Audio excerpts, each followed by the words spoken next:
Welcome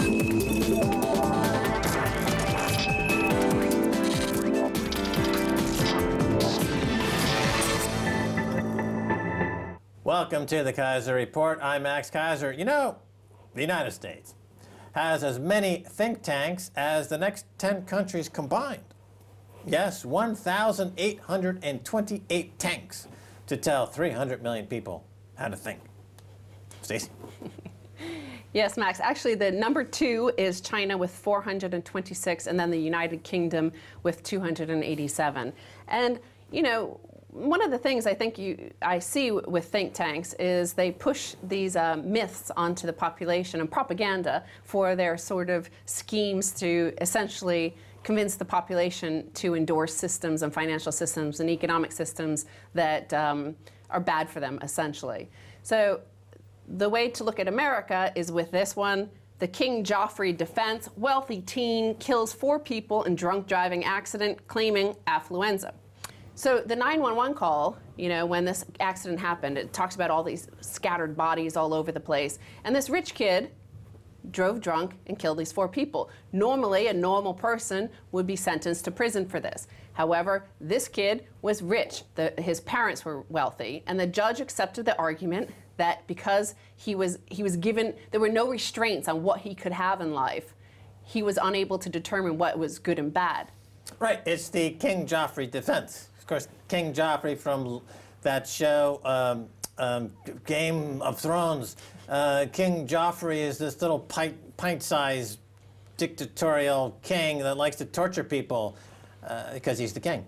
But that's the problem with this current economy. It breeds neo-feudalism or a neo-monarchical system in where the elites, as they're called, can simply do whatever they want without any regard to the law whatsoever. And their defense, it's almost like the divine right of king's defense. Like a king could kill anybody they want to and say, well, God told me. So here you have some punk in America that kills people and says, well, you know, my banker said it was okay. Jamie Dimon told me it was okay to murder somebody, so therefore it's okay, because Jamie doesn't have any rule of law, and I'm a client of Jamie, so I don't have any rule of law. And I think the word for think tank here is quango.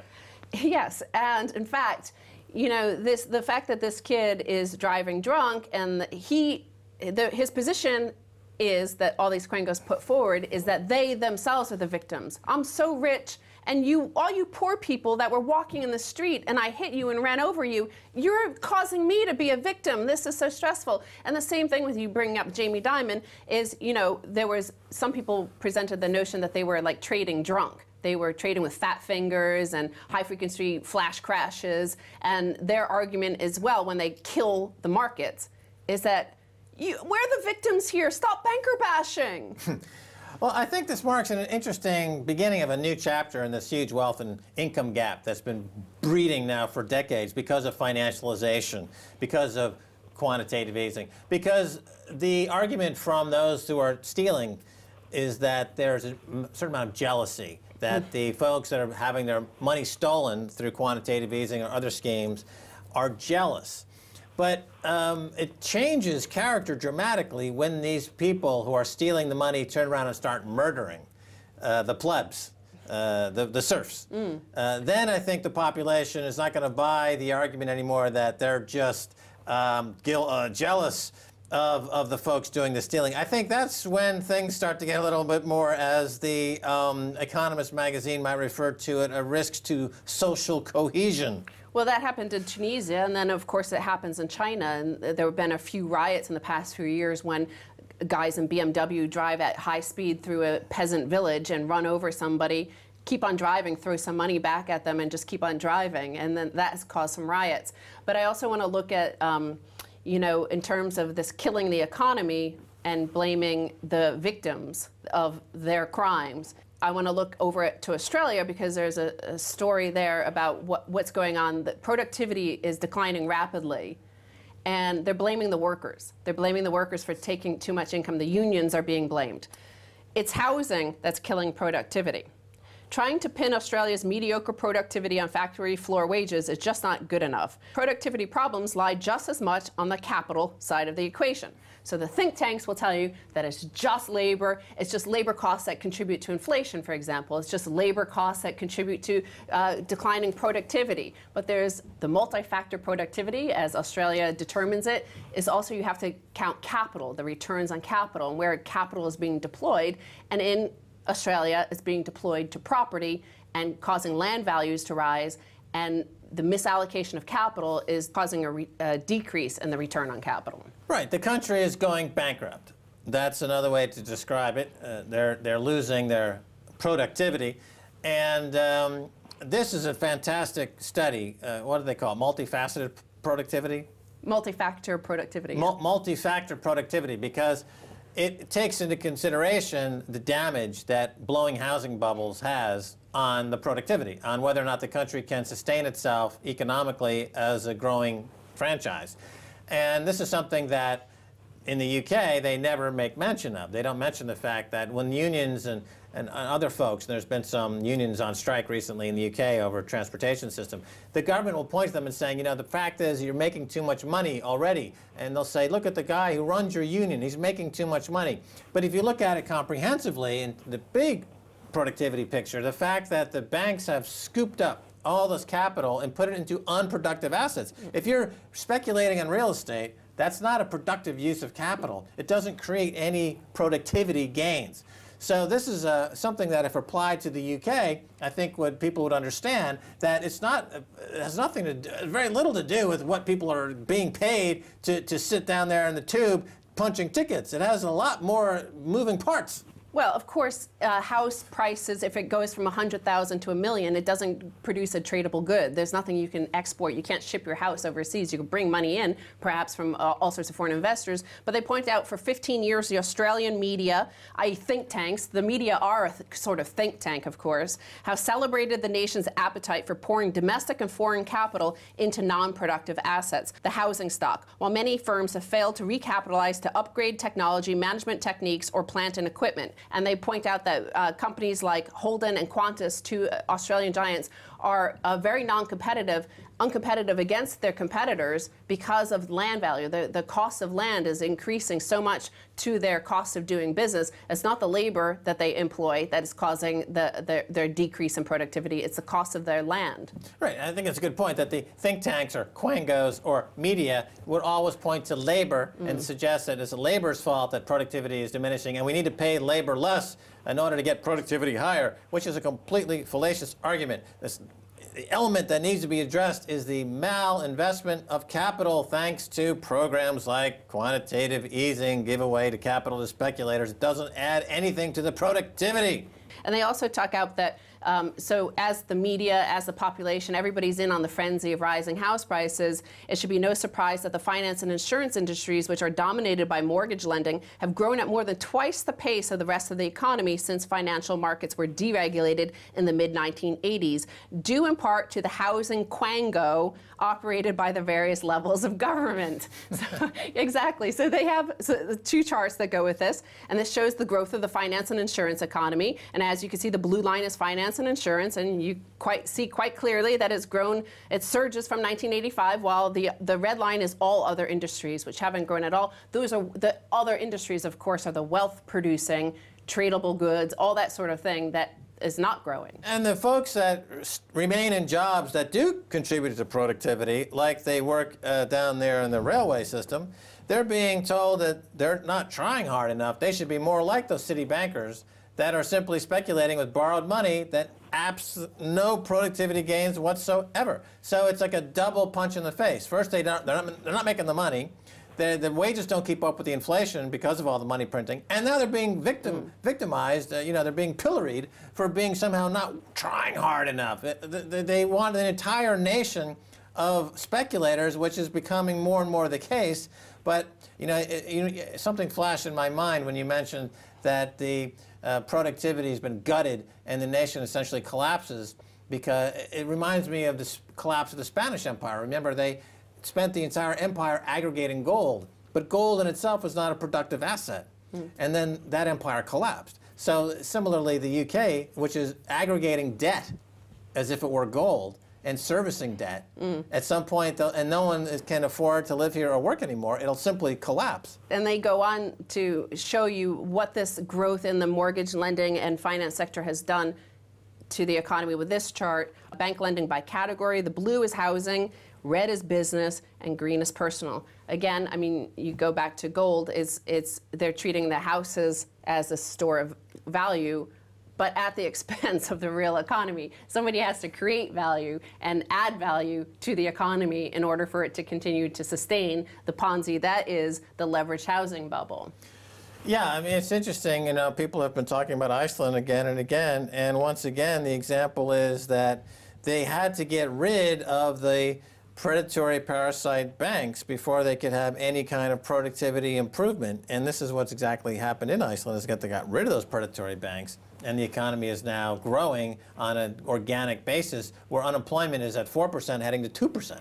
And as the article had mentioned, it was Australian government quangos. The quangos, these lobbyists, meet with the government and convince them that they'll be reelected if you force house prices up. These people will feel rich. It'll be the wealth effect. They'll vote for you. They'll continue to vote for policies that are going to destroy the entire economy. And then when the economy collapses, the quangos come in and tell it, you are the peasant people, and you're the reason that we ran you over. That's what happened. So it's a cycle. Right, and that's evidenced by the story here of somebody just simply driving in and killing lots of this child who murdered folks and murdered people, is saying that essentially I'm innocent because I'm contributing to the quango that is helping the country debt itself to death. And now, finally, I want to say that UK's Osborne says banking weakness at heart of productivity problem. So George Osborne, you know, did not blame workers in this. There's been a decline in productivity, but he blames the banking sector. He doesn't blame his own housing scheme, and he says, Chancellor George Osborne said on Tuesday that Britain's low productivity growth was disappointing and put most of the blame on the slowness of recovery in bank lending after the 2008 financial crisis. And he says they need to expand lending to small and medium-sized enterprises, but the incentives and the quangos are not there for that. Right. So George Osborne made a rare factual statement based on reality, but his solution is incomplete. And, well, the quangos tell you the problem with that is that because if you have a small and medium-sized enterprises, you have to hire people, and the quangos tell you labor is bad. People working is bad. You have to have them speculating instead. Okay. Well, very good, Stacy. We must go. Thank you. Goodbye, King Joffrey. Off with their heads. All right, stay tuned for the second half. A whole lot more.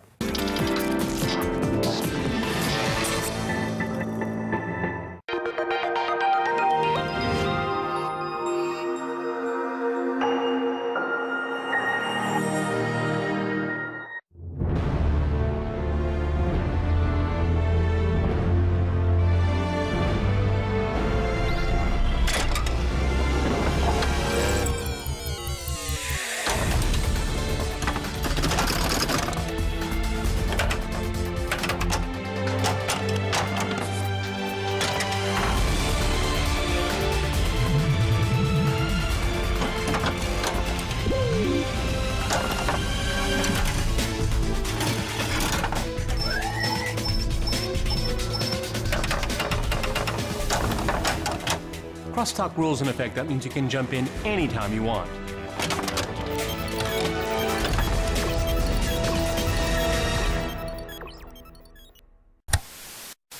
I know CNN, MSNBC, and Fox News have taken some knocks lately, but the fact is I admire their commitment to cover all sides of a story, just in case one of them happens to be accurate.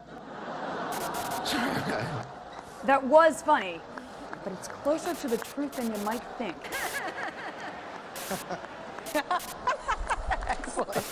Because when politicians and the mainstream media work side by side, the joke is actually on you. At RT News, we have a different approach. LOL. Because the news of the world just is not this funny. I'm not laughing, damn it, I'm not laughing.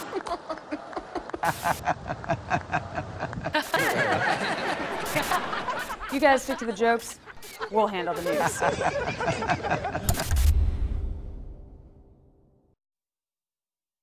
Are we likely to see any sort of counter-revolution aimed at preserving traditional, maybe even patriarchal gender roles?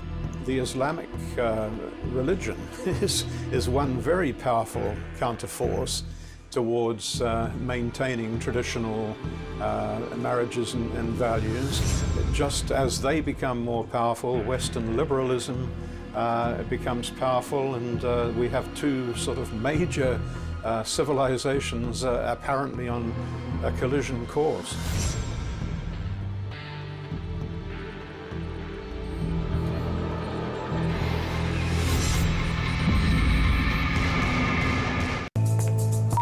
The interview for tomorrow is confirmed, 10 a.m.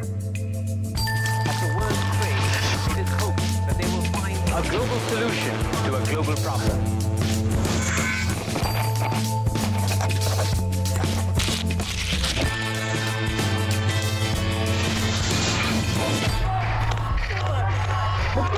Call for a total revamp of the system.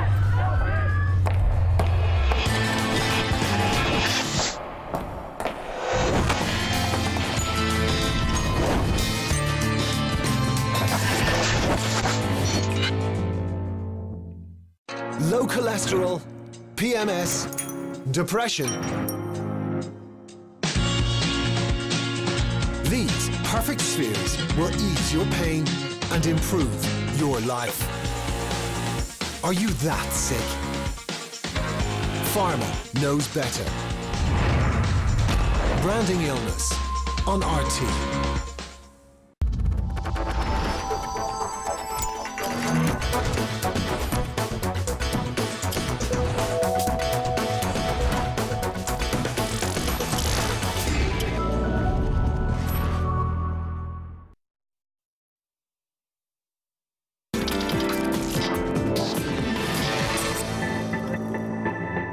Welcome back to the Keiser Report. I'm Max Keiser. Time now to turn to Simon Rose of SaveOurSavers.co.uk. Simon, welcome back to the Keiser Report. Thank you, Max. Now, I learned that you're also a cryptocurrency mogul. You have not only Bitcoin and Doge, you also have Maxcoin. Is that true? Well, I have to have Maxcoin. Yeah, it was Maxcoin that made me finally dip my toe in the water. 2 years of you telling me I should get involved in this, not understanding any of it. But yes, in a week, I've gone from knowing nothing to knowing a little bit more than nothing.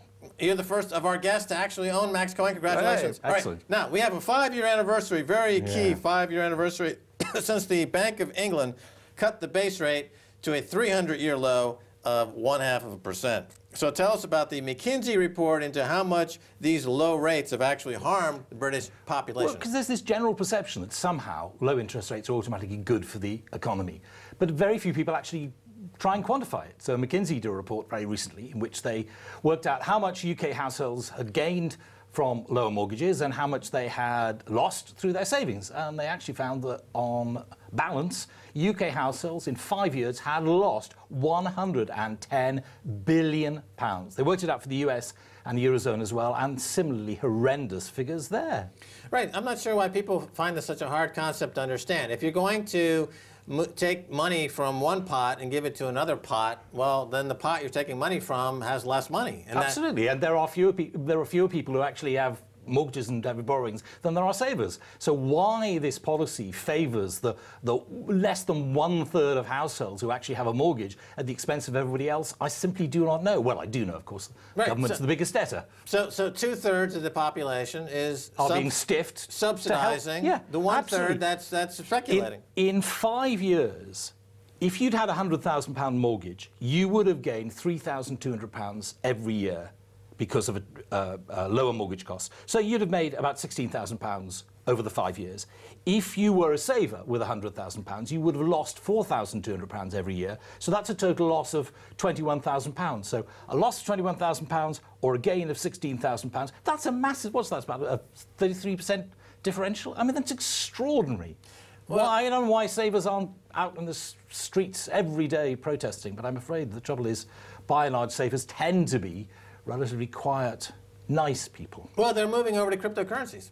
around the world because the banks have failed, and they're clearly not doing the thing that are in the interest of the majority of the population, so they're seeking alternative ways to achieve savings, whether it's precious metals, cryptocurrencies. And of course, peer-to-peer, which is just, I think last year they doubled their business. Peer-to-peer lending. And so which is where, in essence, you're sort of trying to match off sellers, savers and people who want to borrow money, both people who want to borrow it for personal reasons or indeed sometimes for businesses. Right, so savers are getting 5% on average on a peer-to-peer exchange, and the cost of borrowing money for the borrower is also less than they'd get on a high street bank. I mean, obviously the risk is greater. A lot of, if you're a pensioner, the chances are peer-to-peer is maybe not the thing to put your life savings into, but there are alternatives out there.